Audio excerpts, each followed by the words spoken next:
বিসমিল্লাহির রহমানির রহিম। আসসালামু আলাইকুম। দেখেন আমি আজকে কচু শাক রান্না করব নিরামিষ। আর নিরামিষও না, শুধু চনার ডাল দিয়ে কচু শাক রান্না করব। আর এদিকে মোলা মাছ টমেটো দিয়ে চচ্চড়ি করব। আপনাদেরকে আমি আজকে দুটাই একসাথে দেখাবো। দেখেন আমি কী কী মশলা দিই। কচু শাকের জন্য রসুন বাটা, আদা বাটা আর পেঁয়াজ আগে দিয়ে দেব। আদা আছে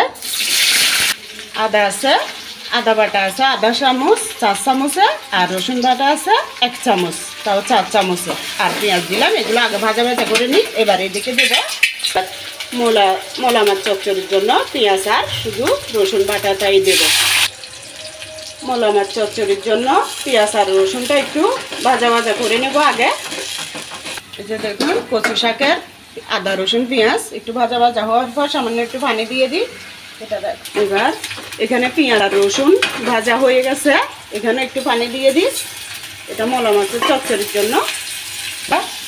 কচু শাকে হলুদের গুঁড়ি দিলাম 4 চামচ, 1 চামচ, আর গুঁড়ো মরিচ দিলাম আধা চামচ, লবণ শাকের আন্দাজ অনুযায়ী, আর এখানে সর্ষে বাটা এগুলো দিয়ে দেব।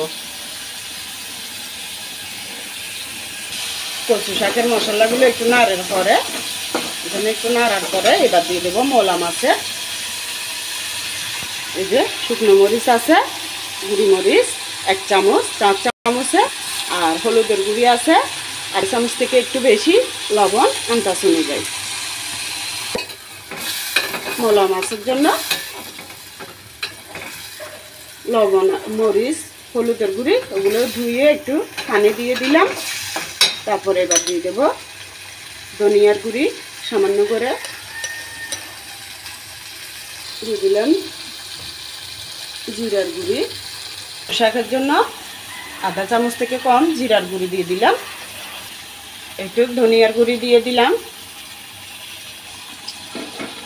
এই মশলাগুলো আমি ঘরে টালার পর তারপর ব্লেন্ডার করে গুঁড়ো করে নিছি। এবার দুটোটা একটু কষিয়ে নেব। কচু শাকের এখানে একটু পানি দিয়ে দিব। মশলাগুলো কষানো হয়ে গেছে, এবার একটু পানি দিয়ে দিই সামান্য করে। কচু শাকের জন্য চনার ডালগুলো দিয়ে দিব। এগুলো আমি আদা সিদ্ধ করে রাখছি, আগেই দিয়ে দিলাম। এগুলো একটু 2-3 মিনিট কষানোর পর কচু শাকগুলো দিয়ে দেবো। কচু শাকও আমি সিদ্ধ করে রাখছি। এবার মাছের জন্য মশলাগুলো হয়ে গেছে, পানি দেওয়ার পর উত্তরানোর পর এখন মাছগুলো দিয়ে দেব। আমি দইগুলো ধুয়ে পরিষ্কার করে রাখছি।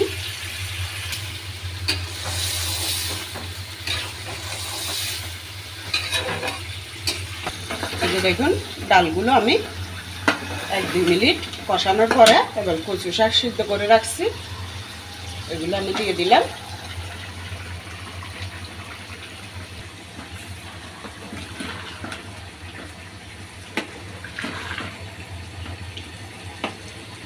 এবার কচু শাকের মধ্যে আমি একটু গরম মশলার গুঁড়ো দিয়ে দেবো। এগুলো আমি তেলে রাখার পর ব্লেন্ডার করে নিছি। এখন মোলা মাছটা কষানো হয়ে গেছে, এবার একটু পানি দিয়ে দেব, বেশি না, এটুকু। এরপর দিয়ে দেব টমেটো আর কাঁচামরিচ ফালি করা। এবার কচু শাকগুলো কিছুক্ষণ নাড়ার পরে দিয়ে দিলাম এখানে 2টা টমেটো কাটা আর কাঁচামরিচ ফালি। বন্ধুরা আপনারা আমার জন্য দোয়া করিয়েন, কারণ আমি আজকে 2-3 দিন কোনো আমার রান্না ছাড়তেছি যে রান্নার মধ্যে একটা ভিডিও আসতেছে না, একটা অথবা 2টা এরকম আসলে আসে, নাইলে নাই। কী জন্য কী কারণে হচ্ছে সেটা আমি বুঝতেছি না। আপনারা সবাই আমার জন্য দোয়া করবেন, নাকি আমার রান্নাগুলো কারো ভালো লাগতেছে না তাও বুঝতেছি না। যদি আমার রান্নাগুলো ভালো লেগে থাকে আমাকে লাইক করবেন, কমেন্ট করবেন, বেশি ভালো লেগে থাকলে সাবস্ক্রাইব করবেন, আমার পাশে থাকবেন, আমার জন্য দোয়া করবেন। কী কারণে কিসের জন্য কী হচ্ছে আমি জানি না। কয়দিন আমি কমেন্ট পেয়ে খুশিতে সাবস্ক্রাইব কমেন্ট এগুলো পাওয়ার পর আমি সবাইকে নিজেও কমেন্ট করছি, লাইক করছি, সাবস্ক্রাইব করছি, নাকি ওই জন্য আমার এরকম হচ্ছে তাও বুঝতেছি না। আসলে অতিরিক্ত খুশি ঠেলায় আমি সবাইকে লাইক সাবস্ক্রাইব এগুলো করতে শুরু করছি, কারণ আমি আজ 1 মাস হয়নি রান্না ছাড়তেছি। এই অবস্থায় যদি আমি লাইক সাবস্ক্রাইব আমি নিজে সবাইকে করি তাইলে হয়তো আমার চ্যানেলের সমস্যা হবে। এটা জেনেও আমি খুশির টালায় সবাইকে করছি। এখন কি কারণ আমার ভিউ আসতেছে না এটা বুঝতেছি না। আপনারা আমার জন্য সবাই দোয়া করবেন। এবার কচু শাকের মধ্যে একটু ধনিয়া পাতা দিয়ে দেবো। আপনারা দিলে দিবেন, না দিলে না, দিলে একটু গ্যারানটা ভালো হয় তাই দিলাম। মূলা মাছের মধ্যে দিয়ে দেবো ধনিয়া পাতা।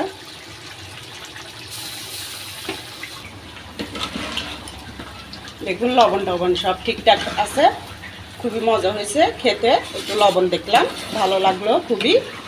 আপনারা এভাবে করে দেখবেন, আমার জন্য দোয়া করবেন। আমি আসলে কেউ ভালোবাসলে তাকে আমিও ভালোবাসতে চাই। ভালোবাসতে গিয়ে এখন দেখি যে আমার কী কারণে ভিডিওটা কম আসতেছে আমি বুঝতেছি না। যাতে বেশি বেশি ভিডিও আসে এটা আপনারা আমার জন্য দোয়া করিয়েন।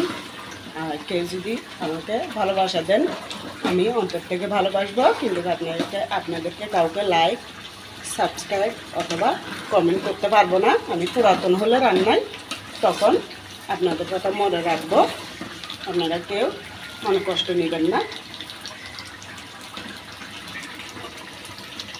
এই যে দেখুন মলা মাছগুলো হয়ে গেছে, একটাও ভাঙে নাই।